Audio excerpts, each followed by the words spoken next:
அனைவருக்கும் வணக்கம். நான் தமிழரசி பாலமுருகன். மீண்டும் ஒரு புதிய பதிவில் உங்கள் எல்லாரையும் சந்திக்கிறதுல ரொம்ப ரொம்ப சந்தோஷம்.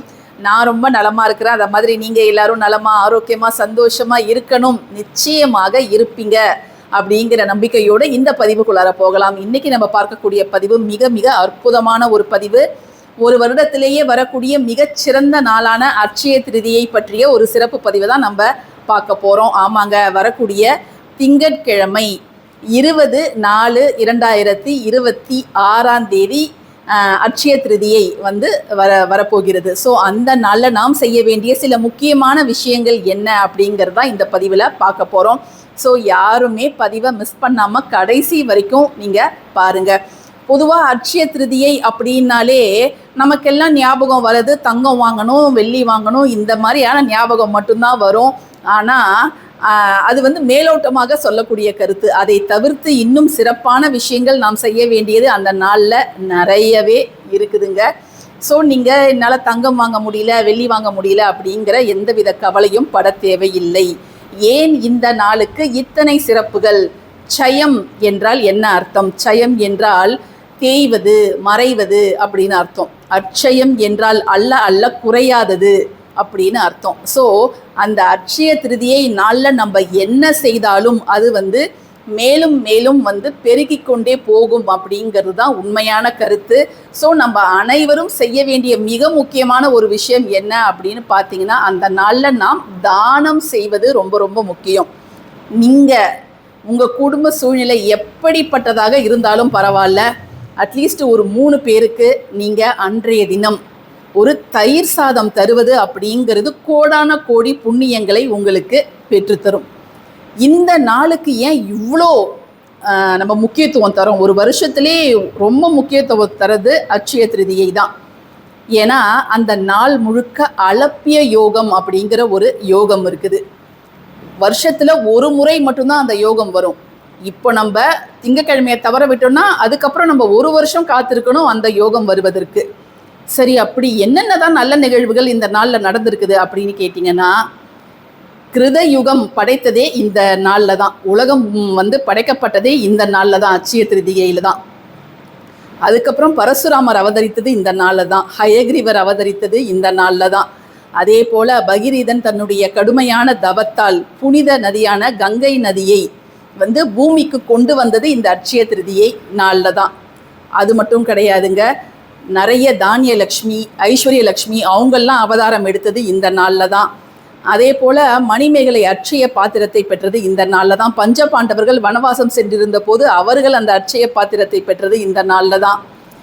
சிவபெருமான் பிச்சாடனாக போயிட்டு காசி அன்னபூர்ணி தாயாரிடம் அந்த பிச்சை பாத்திரத்தை ஏந்தி நின்றது இந்த நாளில் தான். அதே போல் அன்னபூர்ணி தாயார் அவதரித்தது இந்த நாளில் தான் அப்படின்னு நம்ம சொல்லிக்கிட்டே போகலாம்.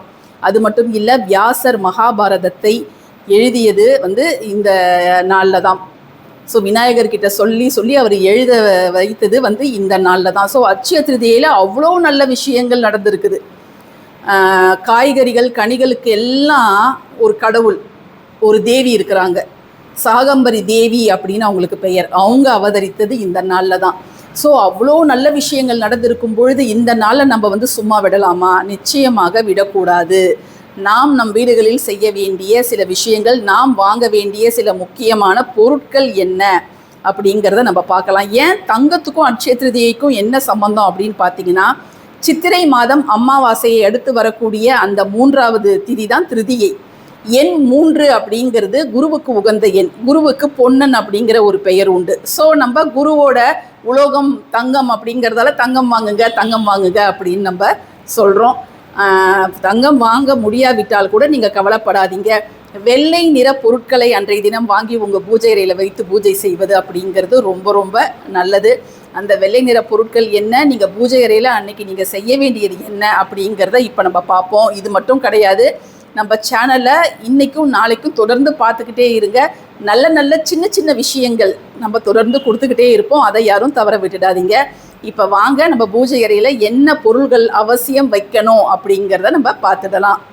இப்போது இந்த திருதியை திதி அப்படிங்கிறது எப்போ ஆரம்பிக்குது அப்படின்னு பார்த்தோம்னா, ஞாயிற்றுக்கிழமை 19ஆம் தேதி ஞாயிற்றுக்கிழமை பிற்பகல் 1:32 மணிக்கு இந்த திருதியை திதி ஆரம்பித்து திங்கட்கிழமை காலை 11:12 மணி வரை இந்த திதி உள்ளது. ஆனால் இந்த திருதியையும் ரோகிணி நட்சத்திரமும் சேர்ந்து இருக்கக்கூடிய நேரத்தில் நாம் தங்கம் வாங்குவது தான் ரொம்ப சிறப்பு. தங்கம்னு கிடையாது, இப்போ நம்ம சொல்லக்கூடிய இந்த மங்கள பொருட்களை வாங்கி உங்கள் பூஜை அறையில் வைக்கிறது ரொம்ப சிறப்பு.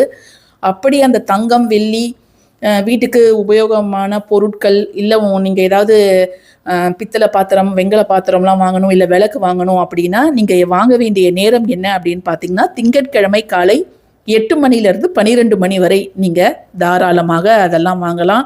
இப்போ நம்ம சொல்லக்கூடிய இந்த 5 வெள்ளை பொருட்களையும் நீங்கள் அந்த நேரத்தில் வாங்கலாம்.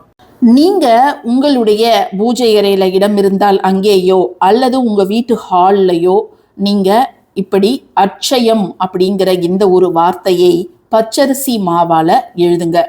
நீங்கள் வெறும் பச்சரிசி மாவு பயன்படுத்தி கொள்ளலாம், அல்லது பச்சரிசி மாவோட கொஞ்சம் மஞ்சள் தூள் சேர்த்து மஞ்சள் நிறத்தில் அட்சயம் அப்படிங்கிறத நீங்கள் எழுதலாம். இதை எழுதி முடிச்சதுக்கப்புறம் நீங்கள் இதன் மேல் வைக்க வேண்டிய 5 முக்கியமான பொருட்கள் என்ன அப்படிங்கிறத இப்போ நம்ம பார்த்துடலாம். ஸோ இதற்கு மேலே நீங்கள் அன்றைய தினம் வாங்க வேண்டிய 5 வெள்ளை நிற பொருட்கள், இதில் எல்லாமே நாங்கள் வாங்கணுமா அப்படின்னு கேட்டிங்கன்னா அட்லீஸ்ட் 3 பொருட்களாவது நீங்கள் அன்னைக்கு வாங்குங்க. பால் எப்பொழுதும் நம்ம தினம்தோறும் வாங்கக்கூடிய ஒரு பொருள் தான். அந்த பாலில் பேக்கெட்டாகவும் நீங்கள் வைக்கலாம். நான் ஒரு கிண்ணத்தில் போட்டிருக்கிறேன். இது காய்ச்சன பால், ஆரிய பால் இது. அடுத்தது பச்சரிசி, அப்புறம் மல்லிகைப்பூ, வாசனை நிறைந்த மல்லிகைப்பூ, கல்லுப்பு, அதுக்கப்புறம் சர்க்கரை. சரிங்களா? நான் டைமண்ட் கற்கண்டுக்கு பதில் சர்க்கரை வச்சுருக்கேன். டைமண்ட் கற்கண்டு இப்போ என்கிட்ட இல்லை அப்படிங்கிறதால நான் வெள்ளை சர்க்கரை வச்சுருக்கிறேன். ஸோ வெள்ளை நிறத்திலான இந்த பொருள்களை நம்ம ஏன் வாங்கணும் அப்படின்னா, சுக்கிரனுடைய நிறம் என்ன அப்படின்னு கேட்டிங்கன்னா வெள்ளை. இந்த அட்சய திருதியையில் நீங்கள் இந்த வெள்ளை நிற பொருட்களை வாங்கி வைக்கும் பொழுது தாயாரோட அனுகிரகமும் சுக்கிரனோட அனுகிரகமும் நமக்கு பரிபூர்ணமாக கிடைக்கும். இதெல்லாம் அதுக்கப்புறம் நம்மளே பயன்படுத்திக்கலாம். பூவை நீங்கள் சாமி படத்துக்கு போடுறதுனா போடலாம், மற்றபடி மற்ற பொருட்கள்லாம் நம்ம பயன்படுத்திக்கலாம். இது மட்டும் கிடையாதுங்க. நீங்கள் பூஜைக்கு தேவையான வெள்ளை பொருட்களான பச்சை கற்பூரம் வாங்கலாம், சங்கு வகைகள் வாங்கலாம், சோழி வகைகள் வாங்கலாம், கோமதி சக்கரங்கள் வாங்கலாம். சரிங்களா? ஸோ நீங்கள் தான் முடிவு பண்ணி என்ன வாங்குறது அப்படிங்கிறத டிசைட் பண்ணணும்.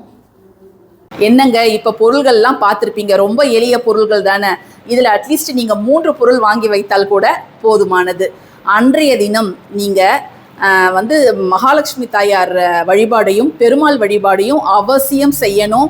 நீங்கள் அன்றைய தினம் விஷ்ணு சகஸ்ரநாமம், லலிதா சகஸ்ரநாமம், அதே போல் கனகதார ஸ்தோத்திரம் இதெல்லாம் நீங்கள் அவசியம் கேட்கணும்.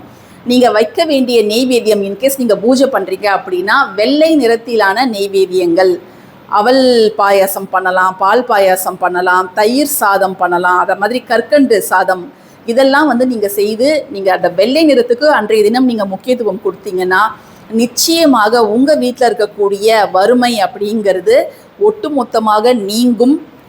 நீங்கள் எதிர்பார்க்கக்கூடிய செல்வ செழிப்பான வாழ்க்கை உங்களுக்கு சேரும். ஏன்னு கேட்டிங்கன்னா அவ்வளோ நல்ல நாள் இந்த நாள்.